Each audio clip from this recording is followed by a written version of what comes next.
Hip-hop star Megan Thee Stallion took the stand in a Los Angeles courtroom yesterday. She is testifying in the trial of Tory Lanez, a rapper charged with allegedly shooting the Grammy Award winner in the feet over 2 years ago. And here to break the trial down for us is attorney and TV host Eboni K. Williams and ABC News contributor Mike Muse. Welcome to you both. Good to see you. I know you. I know you as well. And it's good to be reunited. But what a tough topic to talk about here. A very serious topic.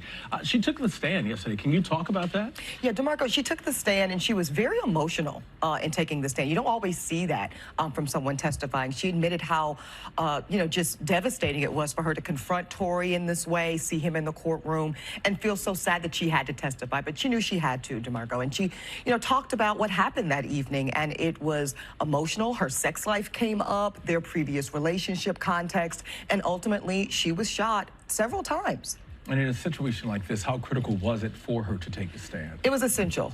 This will actually turn on the credibility, the believability of Megan's testimony, essentially. I mean, we might eventually hear from the best friend in the car, Kelsey Harris, as well. That will also be important.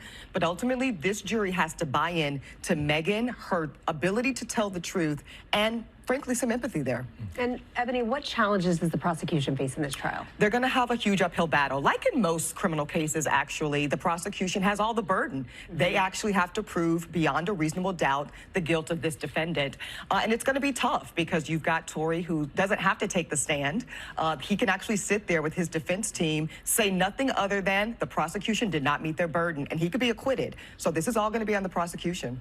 Mike, not only is this trial playing out, in the public eye, but it's also playing out in the court of law. When you look at both, how important is it for both sides?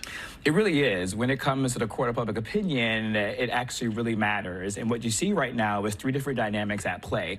Both individuals are really popular. They have really large fan bases, respectfully. And so what you see is on social media is you see Team Tory and you see Team Megan. And they both are really impassioned about the artists that they like and the believability of both sides. The second thing at play, which is rare that we see, is you see elected officials and advocacy groups really engaging and sending open letters in support of Megan Thee Stallion. And so it's rare that you see advocacy and elected officials getting involved with that. And then the third thing you see is both of them are playing out in their music. Tory Lanez had a full-hour album dedicated to his description of the night and how that went. Megan responded with the own single of herself, responding to his full-length album.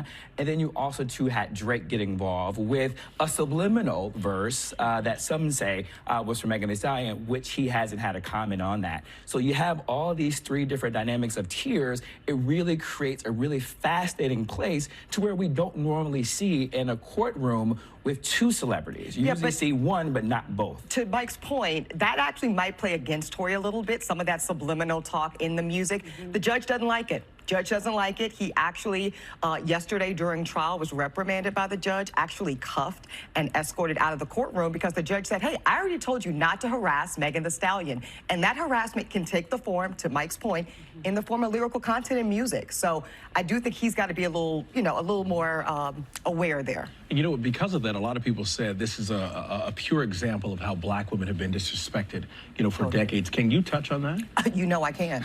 So Malcolm X said once that the most disrespected person in America is the black woman. We see it playing out here, but black women are often not believed when they talk about the domestic violence and assaults that they have to endure. And Megan's seeing that, and that's part of that emotion we saw in the testimony.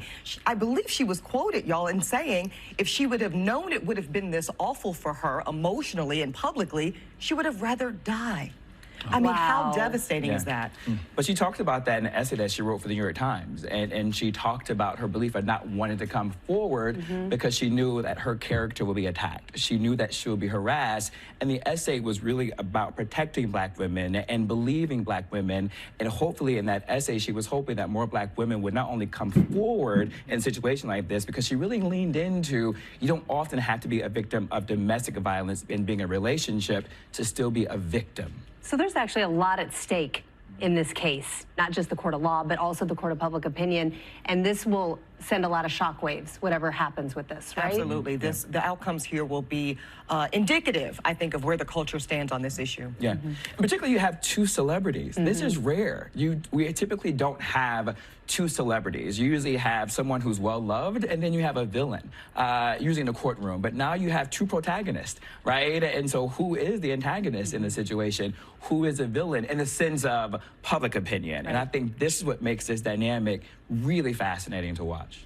It is fascinating to watch. Thanks to the both of you. Always good to see you. And by the way, both of you, Eboni's new book, Bet on Black, the good news about being black in America today, is now available. So make sure you pick it up. Check it out. Thanks again, guys. Thank you.